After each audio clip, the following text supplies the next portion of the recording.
এই পদ্ধতিতে একবার ঢ্যাঁড়স রান্না করে খেলে আপনার বারবার এটা রান্না করে খেতে ইচ্ছে করবে। এই ঢ্যাঁড়সের রেসিপিটা খেতে দারুণ সুস্বাদু হয় এবং এই রান্নাটা বেশ সহজ। তাই বাড়িতে অবশ্যই একবার রান্না করে খেয়ে দেখবেন। আজকের এই রেসিপির জন্য আমি এখানে 600 গ্রাম ঢ্যাঁড়স নিয়েছি আর এই ঢ্যাঁড়সটাকে ধুয়ে মুছে পরিষ্কার করে নিয়েছি। এখানে এই ঢ্যাঁড়স নিয়েছি, এই ঢ্যাঁড়সটাকে এই মাথার দিকে আর একটু লেজের দিকে কেটে বাদ দিয়ে দিচ্ছি। দিয়ে এটা একটু বড় ঢ্যাঁড়স, এটা আমি 3 টুকরো করে নেব। আর এই সময় দেখে নেবেন পোকা টোকা আছে কি, এইভাবে পোকা থাকলে দেখা যাবে, এইভাবে কেটে নেব। আর এটা একটু ছোট ঢ্যাঁড়স, এই ছোট ঢ্যাঁড়স হলে 2 টুকরো করে নেব এইরকম ভাবে। তাহলে এইরকম সাইজের আমি সব ঢ্যাঁড়সগুলোকে কেটে নেব।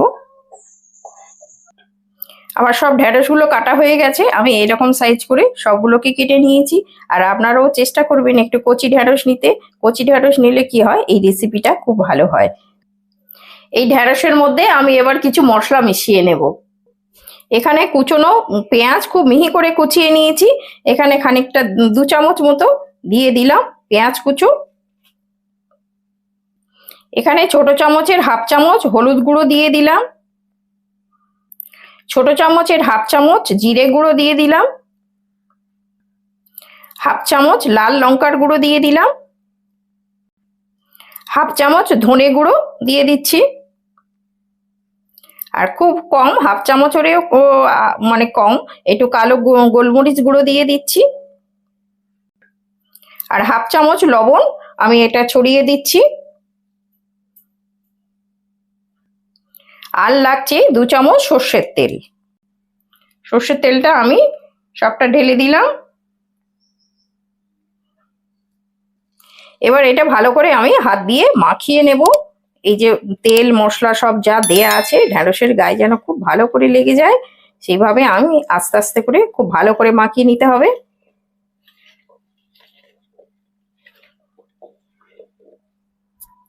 আমি ঢ্যাঁড়সটাকে দেখুন সুন্দর করে মাখিয়ে নিয়েছি, এরকম করে মাখিয়ে নিতে হবে। সব মশলা একদম ঢ্যাঁড়সের মধ্যে সুন্দরভাবে মেখে গেছে। এবার আমি রান্নাটা শুরু করে দেব। এখানে আমি গ্যাসের উপরে একটা কড়া বসিয়ে দিয়েছি, কড়াটা আমার গরম হয়ে গেছে। এবার আমি ঢ্যাঁড়সগুলো ভেজে নেব।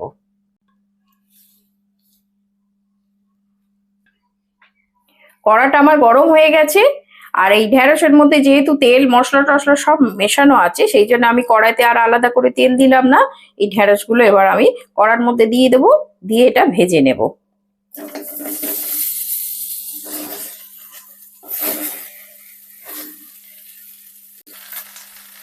এটা আমি একদম হাই ফ্লেমে একটু নাড়াচাড়া করব, যেহেতু লবণটা দেয়া রয়েছে, লবণ এই ঢ্যাঁড়সের মধ্যে দেয়া আছে, জল ছাড়বে, সেই জন্য আমি এই হাই ফ্লেমে দিয়ে দিলাম। দিয়ে 2 মিনিট আগে নাড়াচাড়া করে নেব।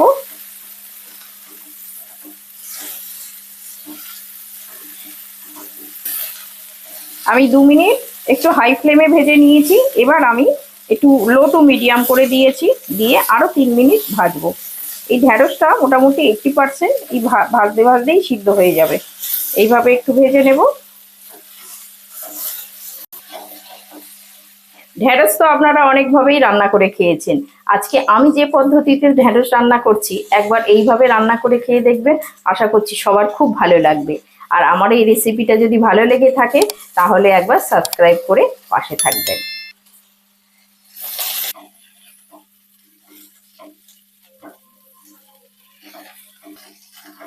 ঢ্যাঁড়সটা আমার দেখুন সুন্দর করে ভেজে নিয়েছি, এটা 80% কিন্তু সিদ্ধ হয়ে গেছে। একটু লো টু মিডিয়ামে ভেজেছি। তো এবার আমি এটা একটা পাত্রে তুলে নেব। ঢ্যাঁড়সটা আমি তুলে নিয়েছি, নিয়ে ওই কড়াতেই আমি 1 চামচ আরো সর্ষের তেল দিয়ে দিচ্ছি। তেলটা আমার গরম হয়ে গেছে, এবার আমি ফোড়ন দিয়ে পেঁয়াজটা ভেজে একটু গ্রেভি বানিয়ে নেব। এখানে একটু গোটা জিরে ফোড়ন দিয়ে দিলাম আর একটু মেথি ফোড়ন দিয়ে দিলাম। ফোড়নটা আমার হয়ে গেছে।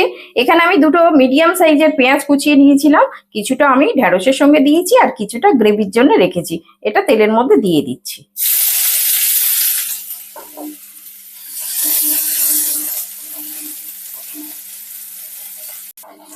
পেঁয়াজটা আমার ভাজা হয়ে গেছে, দেখুন এইরকম হবে, আর বেশি লাল করব না। এবার আমি এতে অল্প একটু জল দিয়ে দিচ্ছি। জলটা দিলে কি হবে, এবার আমি শুকনো মশলা দেবো তো, সেই জন্য আমি একটু জল দিয়ে টেম্পারেচারটা একটু কমিয়ে নিলাম।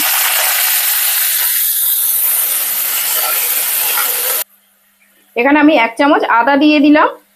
আপনারা যদি চান এই অবস্থায় একটু রসুনও দিতে পারেন, আমি আজকে রসুন ছাড়া রান্নাটা করব।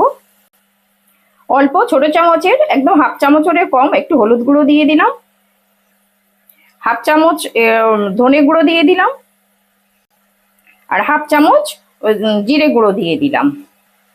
আর এখানে আমি 1 চামচ কাশ্মীরি রেড চিলি দিচ্ছি, এটা ঝাল কম হয় আর কালারটা খুব সুন্দর আসে, এটা দিয়ে দিলাম। আর এখানে ফ্যাটানো টক দই 2 চামচ দিয়েছি, খুব কম, অল্প করেই দিলাম। আর এটা একদম যেন টক না হয়, ফ্রেশ দই আমি 2 চামচ দই দিয়ে দিলাম। এবার এই মশলাটা আমি ভালো করে কষিয়ে নেব। আমি একটু জল দিয়ে দিয়েছিলাম কারণ এই শুকনো মশলাগুলো যাতে পুড়ে না যায়, আর যেহেতু দই দেবো আমি, দইটা খুব হিটে দিলে দইটা ফেটে যায়, সেই জন্য আমি একটু জল দিয়ে আগে একটু নর্মাল করে নিলাম, তারপরে এই মশলাগুলো দিলাম। এইটা ভালো করে এবারে ভালো করে কষিয়ে নিতে হবে। এই মশলাটা আমি সুন্দর করে কষিয়ে নেব। দেখলেন তো, এটা খুব কম সময়ে তৈরি হয়ে যায়। এই মশলাটা আমি 2-3 মিনিট একটু কষিয়ে নেব। আর ঢ্যাঁড়সটা ভাজতে আমার 5 মিনিট সময় লেগেছে, তাহলে এটা খুব কম সময়ের মধ্যে রান্না হয়ে যায়। মশলাটা দেখুন কি সুন্দর তেল ছেড়ে দিয়েছে। আমি এই 2-3 মিনিট ধরে মশলাটা কষিয়ে নিয়েছি, আর মশলাটা কষানো হয়ে গেছে। এবার আমি এর মধ্যে অল্প পরিমাণে জল দেব, খুব বেশি জল দেব না, যেহেতু ঢ্যাঁড়সের তরকারিটা একটুখানি মাখা মাখা হবে। আপনারা যদি একটু ঝোল বেশি খেতে চান তাহলে সেক্ষেত্রে দিতে পারেন। আমি বেশি জল দিচ্ছি না, ব্যাস এইটুকু জল দেব। এই জলটা ফুটে ওঠা পর্যন্ত একটু অপেক্ষা করব। গ্রেভিটা আমার ফুটে উঠেছে, তো এবার আমি স্বাদ মতো লবণ দিয়ে দেব। আমি ঢ্যাঁড়সে বেশ খানিকটা লবণ দিয়েছিলাম, সেই বুঝে এখানে লবণটাও দিয়ে দিলাম। এটাকে একটু নাড়িয়ে দিচ্ছি, লবণটা গ্রেভির মধ্যে লবণটা মিশে যাবে। এবার যে ঢ্যাঁড়সটা ভেজে রেখেছিলাম, এই ঢ্যাঁড়সটা আমি গ্রেভির মধ্যে দিয়ে দেব।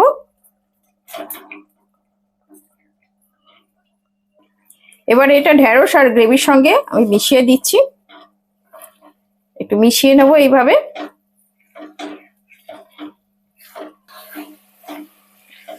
দেখলেন তো এই রান্নাটা কত সহজেই, খুব সহজেই এটা রান্না করে নেওয়া যায়। আমি উপর থেকে একটু ধনেপাতা ছড়িয়ে দিচ্ছি। এই ধনেপাতা ছড়িয়ে আমি এটাকে ভালো করে মিশিয়ে দেব। যেহেতু ঢ্যাঁড়সটা আমার 80% হয়ে রয়েছে, যেহেতু ভালো করে ভেজে নিয়েছিলাম আর গ্রেভিটাও তৈরি হয়ে গেছে, তাহলে আর বেশি সময় লাগবে না। আমি সব মিশিয়ে দিয়ে আমি 2 মিনিট একটু ঢাকা দিয়ে রেখে দেবো, বাকি মশলাগুলো ঢ্যাঁড়সের মধ্যে সুন্দরভাবে চলে যাবে।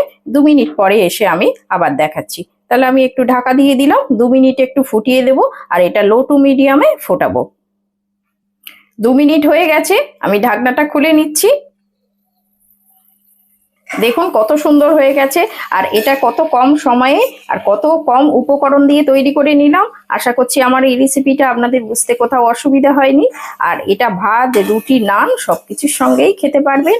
একবার হলেও বাড়িতে বানিয়ে খাবেন, এটা খেতে অসাধারণ লাগে। একবার অন্তত বাড়িতে বানাবেন। আমি একটা প্লেটে তুলে নিচ্ছি, দেখুন কত সুন্দর হয়েছে।